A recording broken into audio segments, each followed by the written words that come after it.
see the world through other people's eyes. Now, empathy is a quality of character that can change the world. Hi, it's Edwin Rutsch from the Center for Building a Culture of Empathy, and I'm here today with Daniel Bassil. And Daniel is a Chief Executive Officer and founder of Tutor Mentor Connection in Chicago. So thank you for joining me, Daniel. Good afternoon. It's nice to be here.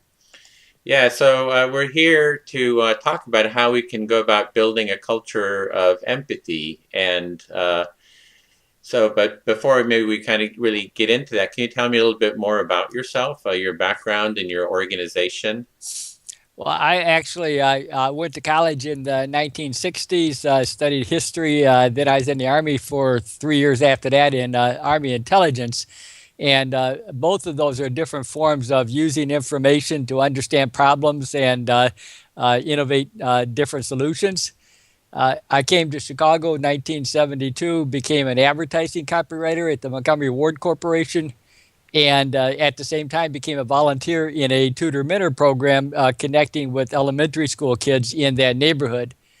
In 1973, after 1 year, I became the leader of that, one of the leaders of that program. And then in 1975, I became the full leader as a volunteer. I had advertising jobs from 1975 to 1990, where by 1980, I was in charge of all the print development of the retail advertising for 400 stores all over the country. And so at the same time, our volunteer program grew to have about 300 pairs of kids and volunteers from all over Chicago by 1990. So I had to learn to use mass communications and technology and different types of strategy to communicate information that recruited kids and volunteers at the beginning of the school year, gave them ideas of what to do, coached them each week during the school year, so that at the end of each year, most of them were still with us and would come back and do it again. In 1990, I left the company job, converted this to a not-for-profit, and now the challenge of getting donors involved was added on to the challenge of getting kids and volunteers involved. In 1993, I created the Tutor Mentor Connection at the same time as we were creating an older kid version of the first program. And the Tutor Mentor Connection is really, if we value the connection of a kid and a volunteer in one place, then we ought to understand that for those connections to take place in big cities, there has to be organized programs to enable that to happen. And if we value organized programs, then we ought to be able to look at a map of the city and see all the poverty neighborhoods and begin to think, what are the ways we could make organized programs available to reach more kids? And that's what the Tutor Mentor Connection has been focusing on. Last year, I converted the Tutor Mentor Connection into a LLC called Tutor Mentor Institute in order to keep going, because finding the money and different things to support this type of a strategy has been pretty difficult. So it's been a long journey. Yeah, so you're really working at bringing mentoring to students and matching them up with mentors and kind of doing it kind of in a trying to do it in a systematic and strategic way. Exactly. And over the years, this is where empathy comes in, I've begun to understand that our goal is not just to transform the child, but to transform the volunteer. Because if the volunteer who comes into a tutor mentor program and doesn't know anything about poverty, doesn't know anything about tutoring, doesn't know anything about nonprofits, if that volunteer only spends time each week with the student, then that volunteer is going to have a limited impact and it's not going to stay involved very long.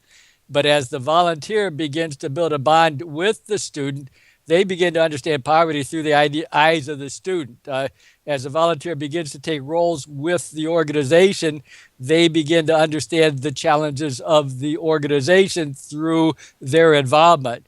And it's this connection or empathy that the volunteer builds that can lead to the volunteer going back to his business or his church or other groups of people and becoming an advocate who recruits more people to get involved.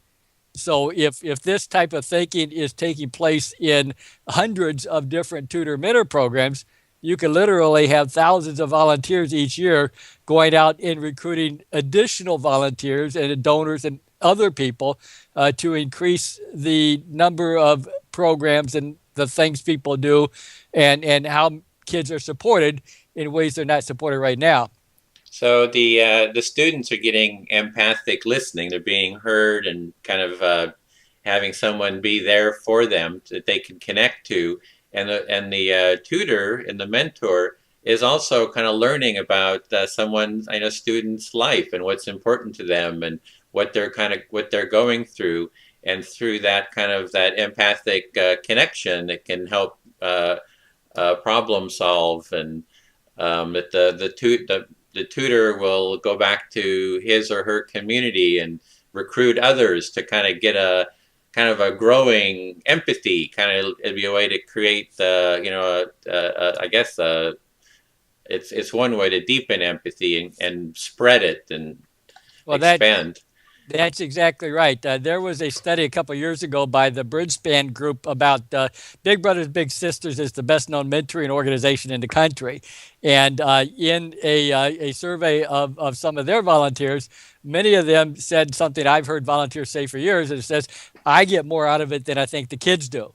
And it's this volunteer understanding what they get out of it that needs to be coached and facilitated so that the volunteer begins to be proactive in what they do to expand what the program does for the kid, and what types of programs are available in more places for more kids.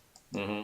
Well, one way I like to kind of start the conversation is to kind of look at metaphors and the definition of empathy. Well, it's a definition of empathy through metaphor. And it just creates kind of a visual picture for me that I really enjoy. And empathy is defined often as the metaphor of standing in someone else's shoes and looking through someone else's eyes. And I just wondered for you, if you not using one of those metaphors, but kind of coming up with your own creative metaphor of what empathy is like. What is empathy like to you? Well, that is one that I use all the time, and I that seeing a problem from the perspective of another person creates a interest and a curiosity, and if that curiosity is watered and nurtured over many years, it turns into a deeper understanding and a deeper passion and a sense of purpose. And as that sense of purpose is released, there becomes a flood of what people might do. So it's kind of like we need to kind of tap in that empathy is like, well, you're saying it needs to be nurtured and that somehow we need to, I'm not quite sure what the image is. I saw someone kind of nurturing, giving water to, a plant or something, and then this notion of a flood of empathy, but I wasn't quite sure what's the core essence of the Well, empathy image. I use maps and I use graphics to illustrate things. A map, if you filled a stadium with people and they were all empathetic, you wouldn't really know if they were all empathetic about the same thing. You also wouldn't know if their empathy is focused on the same places or in all of the places in a geographic area where the same problem exists. Okay. And if you didn't provide a consistent form of coaching to those people, you wouldn't necessarily have the same people involved in the stadium, if you will, each year after year, so that you could sense a growing understanding in what they empathize with, and begin to understand a growing range of actions of how they're using their own time and talent and other resources to support whatever goal it was that you were trying to create empathy around. Mm-hmm. Well, I was still looking for that image of empathy. For me, empathy is like a cornucopia. The cornucopia is the horn of plenty, where each person is like a cornucopia of feelings and you're a cornucopia of feelings and experiences, and so am I. And with empathy, we get to share each other's cornucopia of experience. So in that way, empathy is like a cornucopia to me. Well, I think that empathy is in the eye of the beholder. Uh-huh. Okay, and rather than trying to put my definition or your definition on it, what I've been doing for many years is you and I connected because someone started a conversation on Social Edge, where I'm part of that quite a bit, and I've thought about empathy off and on as a fuel for how and why people get involved and stay involved. Uh, I've been building a library of links out to different people who know more than I do or express ideas better than I do.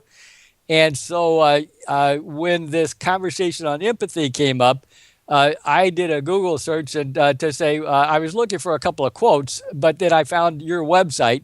And in doing that, the quote I was actually looking for was one from Gandhi. I heard a speaker talk one time about, everyone knows him for nonviolence, but he also was a proponent of volunteerism. And he promoted volunteerism because of this walk a mile in someone else's shoes, and you better understand what their problem is, and then you're better or more likely to do things over time that help solve that problem. Oh, okay, so you're really interested in problem solving, and that empathy is kind of like this fuel then for problem solving, maybe. Empathy is the motivation. Now, you're going to ask me another question about a synonym for empathy in a minute, and we might jump to that. But empathy is the fuel for personal involvement. Mm. Okay? Yeah, I like that.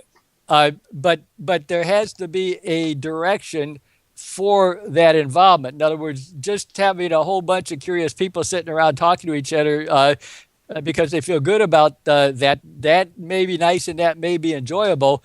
But to me, that doesn't solve very many of the problems that we're passing on to our kids. Mm-hmm. Yeah, for you, what's really important is problem solving and kind of taking action, taking empathic action, then it sounds like. Yes. Mm. And what would be the opposite of empathy? If you had a metaphor, if empathy is fuel, for problem solving, what is the opposite of empathy? And what would be a metaphor for that? I'm borrowing this, but sympathy. Oh, okay.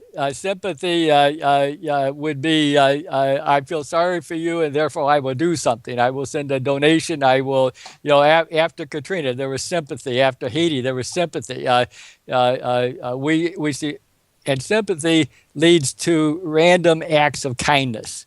Those could be huge amounts of generosity. They could be time spent, but those aren't things that sustain themselves over many years. They aren't things that drive someone to spend time at their computer day after day digging and learning about the problem. Empathy creates a curiosity. I want to know more about this problem. I want to know how I can solve the problem. Sympathy may create a surface interest, and it may over time lead to empathy, but we have billions of dollars spent in this country and in this world on problem solving, and we don't accomplish very much with it because the flow of the money and the consistency of the money and the distribution of the money don't have a lot of purpose behind it. Okay, so empathy then is something that's kind of like sustainable, kind of long term, and sympathy is just like, oh, I feel sorry for you. I'll kind of help out while I'm feeling sorry, and that's kind of like the end of it, kind of.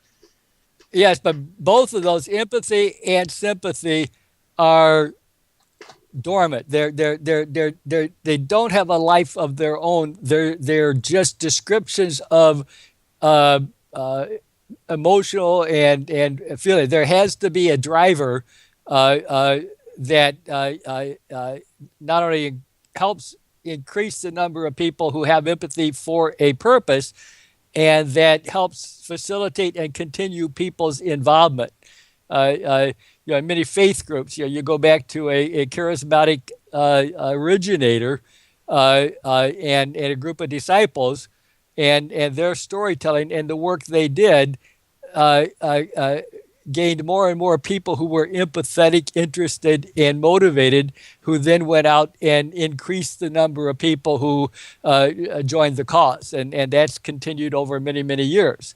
If we could duplicate those processes toward some of the social problems that are very complex and very difficult and in lots of places, then we might accumulate over time actions and knowledge and people that we could maybe mitigate some of those problems a little bit more than what we would do otherwise. So it sounds like kind of sustained action is what's really important to you. How do you create a sense of sustained action towards kind of problem solving in society? And there was a book written a few years ago. I think the title is The Starfish and the Spider. And it talked about decentralized organizations and the strength they have. Movements are things of many different owners. And empathy is a fuel to create ownership. And our ability that, the ideas I share and other people share about poverty or any different issue, we by ourselves cannot solve that problem. But by creating information and doing things that increase the number of empathetic people in more places who are each taking ownership of solving the problem, we can, over time, have many owners doing many different things in many different places. So there's a purposeful set of actions to try to make that happen. And without those, empathy or sympathy, they're nice, but they could be more. Uh-huh. Yeah, well, what I'm looking at is not just how to use empathy for, problem solving and so forth, but how to create a movement that in itself tries to foster and nurture empathy. So, well, and I think those are two sides of the same coin. Mm-hmm. Uh-huh. Yeah, so it's like, how do we go about building a culture of empathy? What is it? What are the, the strategies, the ideas, that we can do to get people to value empathy and raise the value of empathy within society? I just wonder if you had thoughts about that. Well, obviously, I've been thinking about it for about 20 years. Okay. Came to the right place then. Well, I think of it as a business and a marketing problem. Uh-huh. Okay. I remember I said I worked at a company that had 400 stores all over the country. And in each of those stores, we had a whole bunch of merchandise that on the shelves that people near those stores wanted, or at least we hoped they wanted. And so if we think about, we need to we need to first build a library of information. So what are people already doing around the world to try to create greater numbers of people who have empathy, and in my case, I would say who have empathy toward poverty or trying to do something with education and so forth. By collecting that information, the next step is what are all the ways we could get people to look at that? How could we use that information to brainstorm what are solutions? Well, let me just interrupt there for a second, because I think we're on the same page here, because the first thing I did with the Center for Building a Culture of Empathy is I've just been collecting all the information I can and starting to bring it to a central location so that it's easy to find, and then working to kind of systematize it and to organize it and kind of make it easy so there's less, work involved for other people to, find the information that they might want to find. So I'm really glad you mentioned that, because that really resonates with me, because that's kind of what I've been trying to do. So if you thought of a big company that wanted to sell empathy, they wanted to have empathy in more places, they would come to you among many resources, trying to identify products and services that they could package and put on the shelves of their stores. In this analogy, a store might be a church, it might be a school, it might be a nonprofit organization, it might be a business, but they're putting them in places where there's people potentially interested in becoming empathetic, if you will. Okay. So you're trying to create a distribution of places where people can connect with that product or that idea, and those places need to be in a lot of different locations. So your research is trying to help you understand what it is and where you could distribute it. Now you begin to have, how do I communicate it? What we're doing Well, right can I now. just interrupt there again? Is it would that be a long? I was trying to understand that part because I've kind of started segmenting the areas. For example, empathy in the justice system, empathy in business, empathy with animals, empathy with children, empathy, with gay lesbian issues, and all kinds of different kind of segmenting the application of empathy. So is that what you're meaning? Yes, yes. In fact, you can go to a website, the Boston Indicators Project, or if you looked at Boston Innovation Hub, you would find a pie chart on the page, and the pie chart, each slice represents an issue important to Boston, and the total of all the slices would represent all the issues important to Boston. If you clicked into a slice, you could dig deeper into that slice. So if on your website, and I use the same idea on my website, if you have a map or a graphic that represents the different issue areas that people might be interested in, then when someone clicks into one of those issue areas, they could find information you have aggregated related to how do you connect with this issue, how do you learn more, who are people working to help increase the number of empathetic people, why are they doing it? You could dig deeper and deeper into that issue, supporting other people using your information, increasing the number of people really in each sector who are working in many different ways to try to solve the problem. Empathy is I don't think people go into a tutor mentor program saying, I'm an empathetic person. They say, I'm a tutor and a mentor. But the longer they're involved, they may never use that word even, but they're beginning to build empathy and understanding, which drives many of them to spend more time studying and preparing for what they do. And therefore, what they do is more meaningful and more impactful because of that. But the fuel there. And so in any other cause area, the why someone comes to a store is, I need a refrigerator, I need a tire, I need a something. The advertising drives them there. Someone has to facilitate that, help them find what they're looking for. So they have a real need or a need that they've been advertisers have told them that they need. So there's some kind of a need there that they have that they're trying to fulfill. It's like, I'm feeling really disconnected and alienated. Well, I need empathy. I need someone to hear what's important to me or something like that. Yeah. Yeah. Okay. And so the purpose of why someone comes to a store, why someone comes to your website, why someone cares about an issue, those are drivers that not only the people who care about empathy as an idea, but the people who care about problem solving as a purposeful form of action, both of them can use the same idea, can work together to increase the number of people who might grow in how empathetic they are and how they understand the terms and how they absorb those ideas into their own actions. Okay, so that was kind of your second point. Then there was this third, you had facilitation, building, understanding, like what happens in interfaith, in faith groups every week. So the information that you've aggregated, you understand it because you've spent a lot of time with it. But unless people come to your website and find it, the information doesn't have much good. Same for me. I've got all kinds of information, but unless people find it, it doesn't do much good.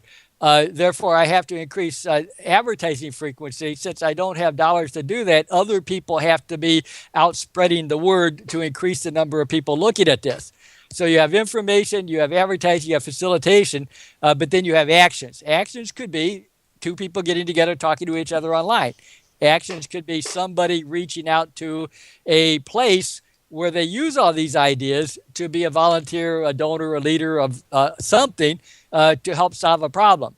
In my world, I create a map of Chicago. I show where poverty is. I overlay on it a database showing about 180 different organizations that do different types of tutoring and mentoring, so that if someone has learned enough to come to the map, if I motivate them, it's August, it's back to school, programs are looking for volunteers now, be a volunteer. Or it's December, it's the holiday time, programs are looking for dollars, be a donor. So different times of the year. In advertising, we put different things on the front cover because that's what the customers are thinking about. And then we have sales, 50% off this week, limited time only, trying to motivate people to do something. And we repeat that every week, 52 weeks a year, every year. Well, it sounds like you're kind of trying to use like marketing techniques and approaches and so forth for social ends, sort of a. Yes. Yeah. Okay. Yes, because if I go back to we could fill the football stadium with people who are all doing the same thing, but unless you plotted them on the map, you wouldn't know if you've covered all the neighborhoods. Your market share, your distribution might still only cover a small percent of the places where help is needed. That's a business process. Increasing, there's in Chicago, there's a couple 100,000 kids living in poverty. If we could understand the number who are in tutor mentor programs now and the distribution of programs, then from year to year, we could work to increase the number of programs and the number of kids and the number of volunteers. Until we make the service available near where the student is, all the other things we want to do to help the student are irrelevant because that student does not have access to what we're offering. And these are habits that business people apply every day all over the world, but we haven't yet transferred a lot of that thinking into what they do in their social sector involvement. Mm-hmm. But with the internet and different tools, we have more ability to share ideas in ways that as people get involved and their empathy for the problem leads them to do more searching for ways they could have an impact, then more and more of these ideas might cross over from the business sector to the nonprofit sector. And I'm not evaluating, or I'm not putting a value proposition on business is better than social. I'm just saying that social needs to have a marketing sense behind it in terms of distribution and sustainability and growth over time. Yeah, well, it sounds to me like what's really important to you is taking action and kind of effective action.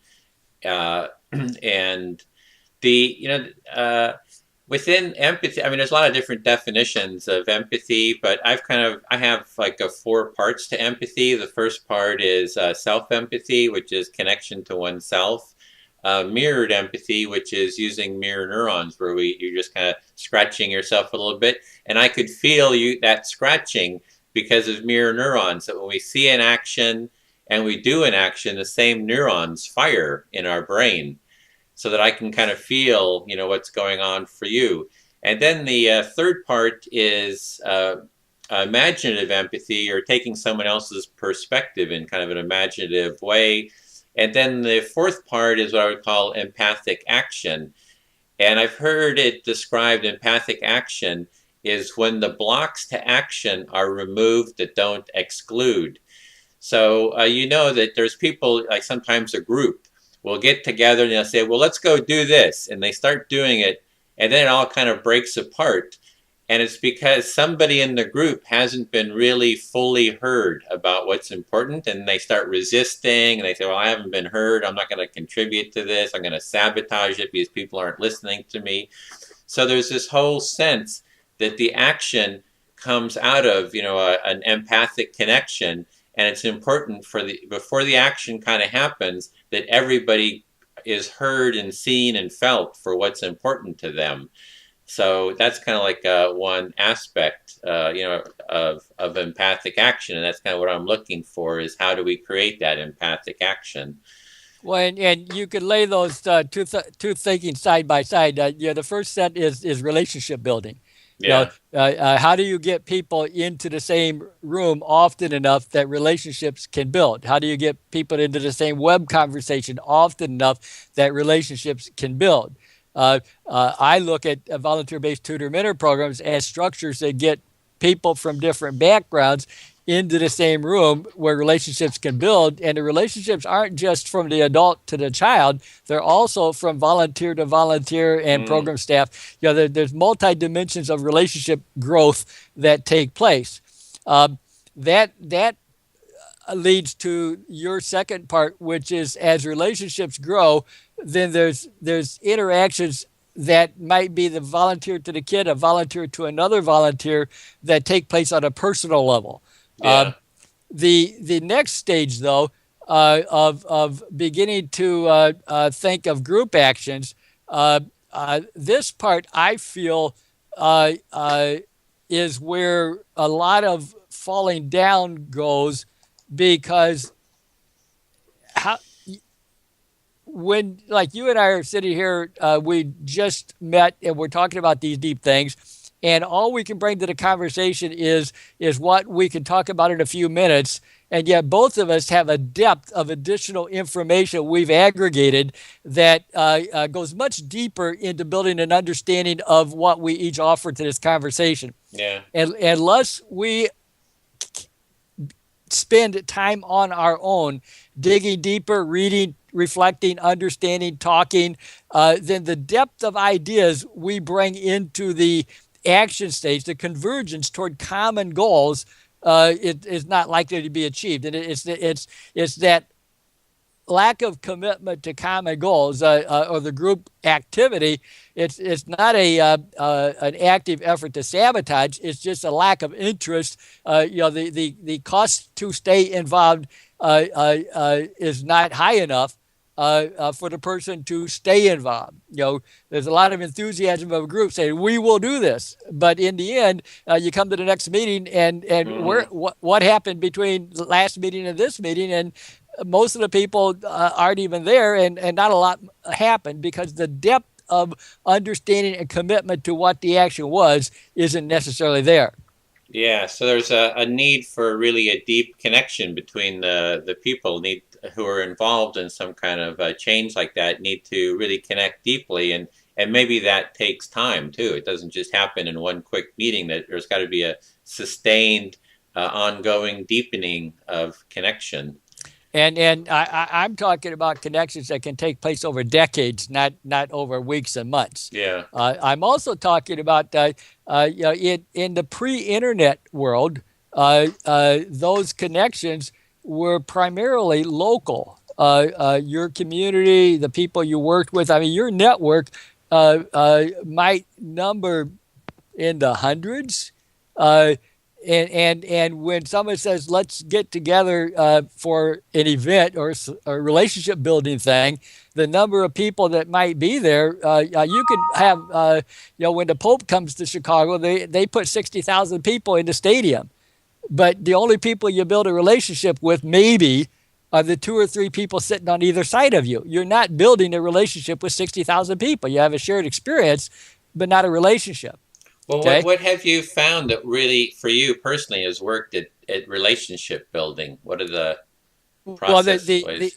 The tutor mentor program, in first place. There's many different types of tutoring and or mentoring programs of different sizes and so forth.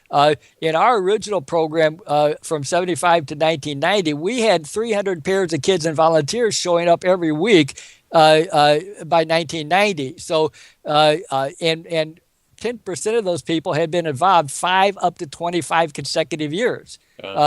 About 50 of them were involved in the planning teams helping to operate the organization. So there was a tremendous amount of relationship building going on there. When we restarted a new program in 1993, we started out with 5 kids and 7 volunteers. That grew each year to the point where by 98, 99, we had about 100 volunteers and about 80 kids every year. And we continued that number all the way through 2011. So a smaller scale than the original program, but still there was this relationship building of some people staying involved longer and longer. That's just one place, one program in a big city. Now, and so as many people as we had, that was still a small number of people. Through the internet, as we've begun to put this information online, I have 9,000 visitors recorded on my websites every month, about 150,000 page views. When we go on Facebook and other types of things, there's even more people that may be lurking and looking, and we may be building relationships with that we can't possibly count. So if we, and those people are not all from my neighborhood, they're from all over the world. And so we're still in the early stages of how we can build relationships, connecting people from a lot of places with the same problem in ongoing, in-depth, ongoing learning and ongoing, in-depth relationship building that can begin to lead groups of people to begin to work together toward common purposes. Yeah, so we're kind of at the beginning stages of using the internet for those, for that relationship building. What I've been doing is actually what we're doing right now is doing these interviews, these kind of one-on-one interviews. So I find it's a way to network with a lot of people who are interested in empathy.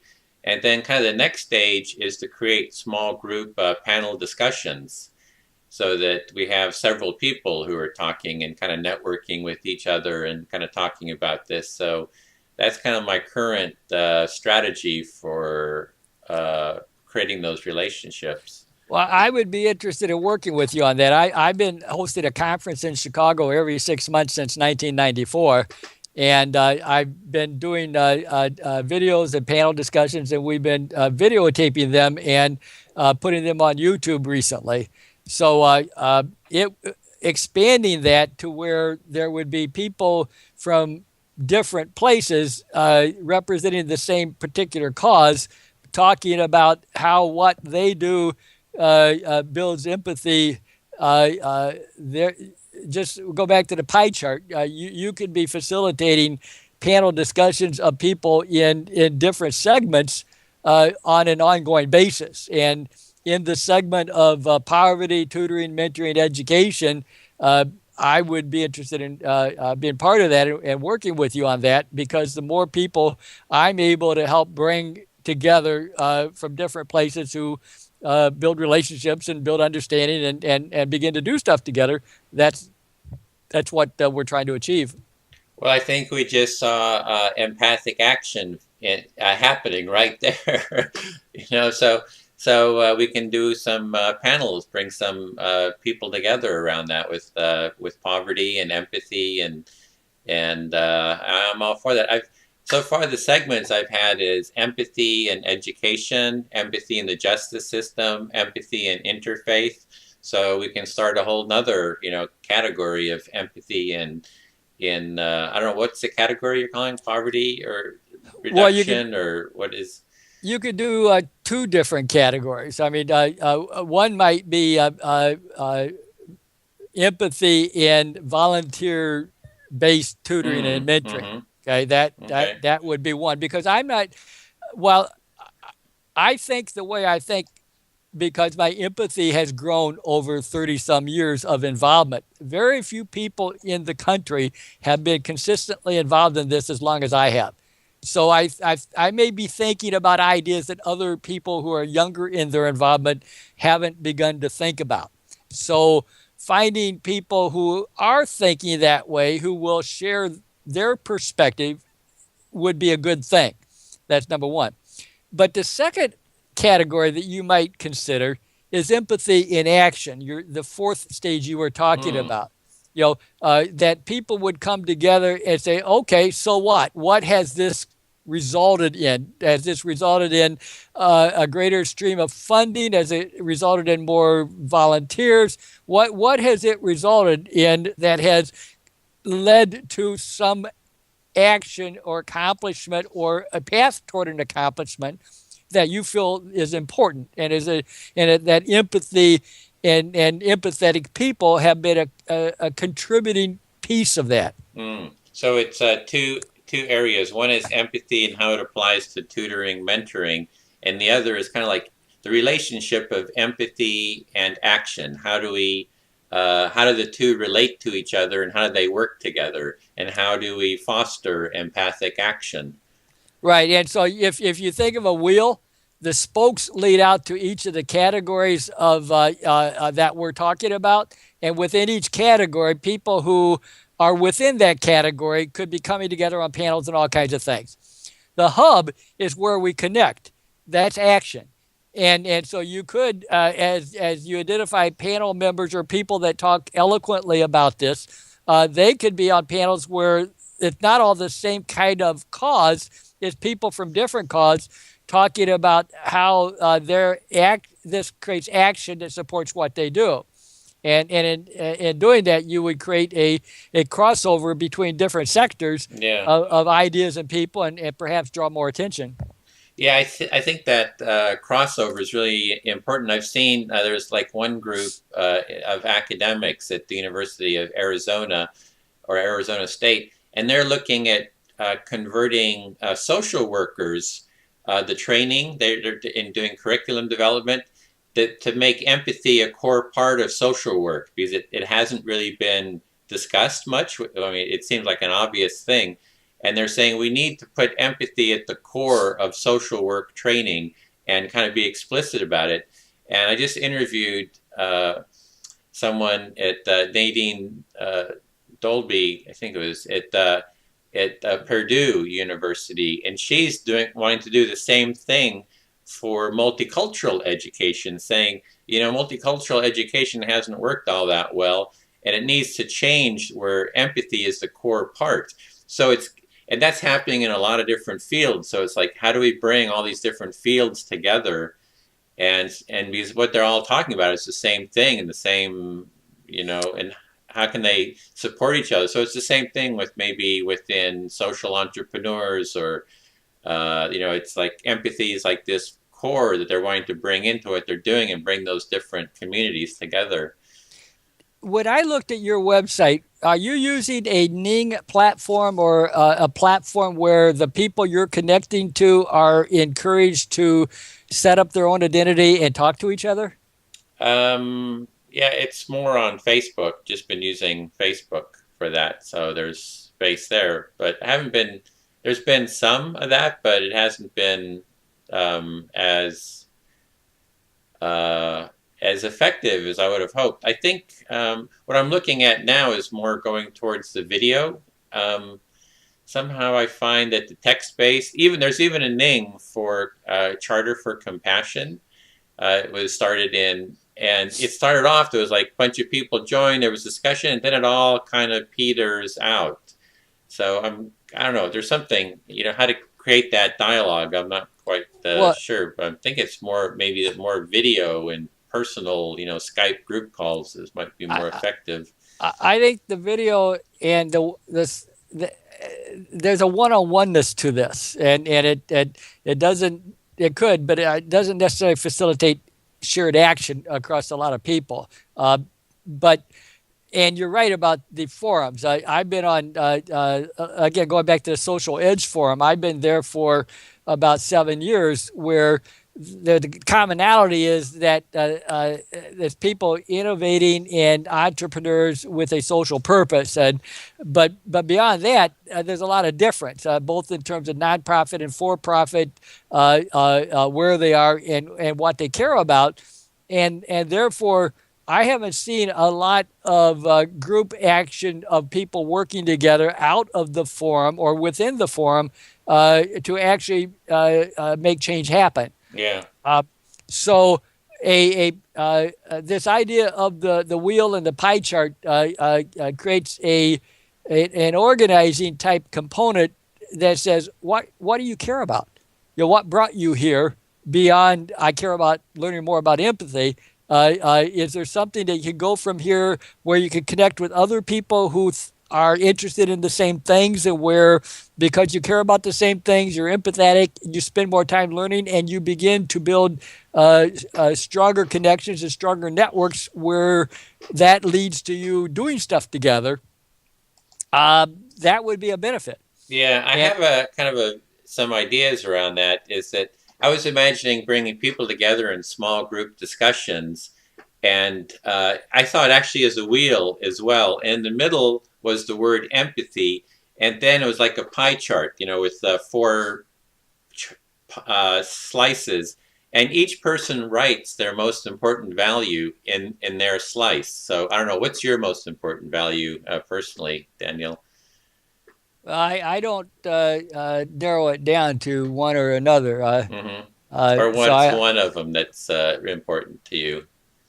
I think personal responsibility. Responsibility, personal responsibility. So yeah, you would be writing personal responsibility there, and then someone else would say maybe integrity, somebody else authenticity, and someone else peace. And then to have a values discussion about how did that value become important to you, and then what is the relationship of that value to empathy. So you get four people kind of looking at the relationship of empathy from their value, from their most important value. So It would be interesting to be having this type of conversation with a whiteboard and asking people to draw that. yeah, Because see what you just described to me is a horizontal platform where people are getting together, they're talking about nice stuff, but nothing happens.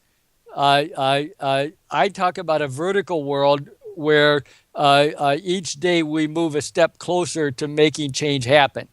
Uh, uh, uh, and if we're trying to stop AIDS or we're trying to stop water rights or whatever it is, that's stuff that takes a lot of action over a lot of time in a lot of places. And so I don't spend I do spend time in horizontal networks because people in those networks they share good ideas, they're part of things, and I learn stuff from them. But I don't devote a lot of time to that because it doesn't lead to actions toward goals. And I've got a short lifetime, and I want to try to have an impact during that lifetime. mm-hmm. Yeah, get really right And to the action. Well, maybe we could talk about creating those panels, because I think that would be the next step for. Do you have for a panel? We need 5 people in total. So there's you and me, you and myself, and 3 others for the first panel, and it could be either on empathy and action or empathy and the mentoring. I think that we're a little bit early on that. But what I would suggest would be uh, let's look at each other's websites and dig a little bit deeper into how we communicate what we're talking about. If you, on your website you can begin to think of these two components that I was talking about, then as you're doing what you're doing, you're trying to attract people who are already thinking about empathy. And for us to have a panel that would have people from different places who do tutoring and mentoring, we got to find people who are thinking about empathy Yeah. and who would be interested in doing that. Uh, uh, uh, so then it's putting something on each website saying this is something we're trying to encourage discussion around, and then looking for key times. I'm doing a conference in June here in Chicago. There's a national conference on volunteerism in the third week of June. I would like to see, I'd be interested in trying to do some sort of a panel discussion around that time frame via Skype talking about empathy. That may be too early to be able to pull something together. The next time frame for me is in August. Because school is getting ready to start. I'm trying to get more people to think about volunteering in tutor mentor programs. And there's a lot of thinking and communication that needs to go before someone calls a program up and says, sign me up. And so the period of the first 5 weeks of August really lead to what might happen in September. A discussion in a panel around empathy during August would be important. Well, the way I've been setting this up is we have a year-long conference on how to build a culture of empathy. So we have had like 8 or 9 panel discussions already. And a lot of these interviews that I'm doing lead to a panel discussion. It's kind of like the next step. And so what I do is it's like I have all the technology and all that for recording them and promoting them to our community and all that. So I kind of leave it up to the person who's the facilitator, of that panel, which would be yourself, since the mentoring is kind of your field. just to find 3 others who are interested, if there are there on empathy. And, it just takes the scheduling, which is the hardest part, is getting everybody on the same date. But that's what I'm talking about. If we could put target dates on a calendar, then we can work toward building events around those target dates. And I pick target dates at times when the discussion influences something that people might be thinking about, or something that we want to encourage to happen. Oh, okay. Well, then, would you be willing to email me some dates that work for you, and I'll put it on the calendar, and we'll shoot for that for our the next step. Yeah, let's do that. Okay. Let's do that.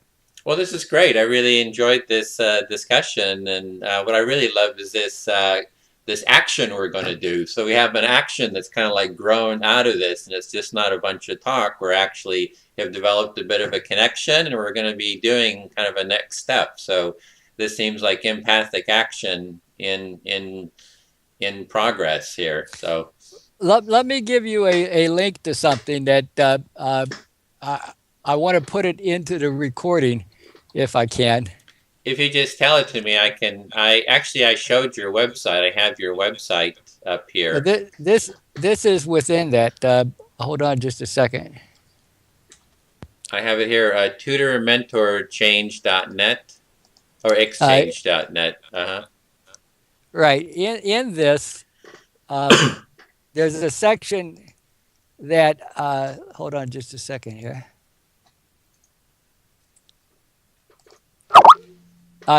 This OHAT stands for Organizational History and Tracking System. And if you browse through these sections, what it is a documentation system. So when we set up the strategy for the tutor-mentor connection, we said get information, get people to look at the information, help them understand it, generate resources. Well, I've lost myself here. And as a result of that, the more people doing things toward that purpose would over time result in more of what we want to have happen. So the documentation system is one where recorders could go in. I'll go in and I'll document we had this conversation, and I'll document the next one and the next one and the next one. At some point, you can become a recorder. Other people can become a recorder. And it's when we record what actions we took toward a purpose that we really begin to get deeper and deeper into a shared commitment toward what we're doing. Okay. So, I mean, so that involvement kind of leads to deeper commitment. Well, great. Well, I put it up here. It was tutormentorexchange.net/chats, right? That was a link. So OHATS, OHATS. It's in your Skype. OHATS. Oh, okay. That's a little nearsighted. So, okay. Well, great, Daniel. This was a real pleasure connecting with you on this, and I'm looking forward to the panel on mentoring and empathy, and maybe another one later on empathic action. How do we take action? What's the relationship of empathy and action? Good. So, okay, and we'll just you'll send me just some dates via email, and I think that'll be our next step then. Very good, very good. I really appreciate it. Okay, great. Take care. Thanks a lot for joining me. Have a good day. You too. See the world through other people's eyes. Empathy is a quality of character that can change the world.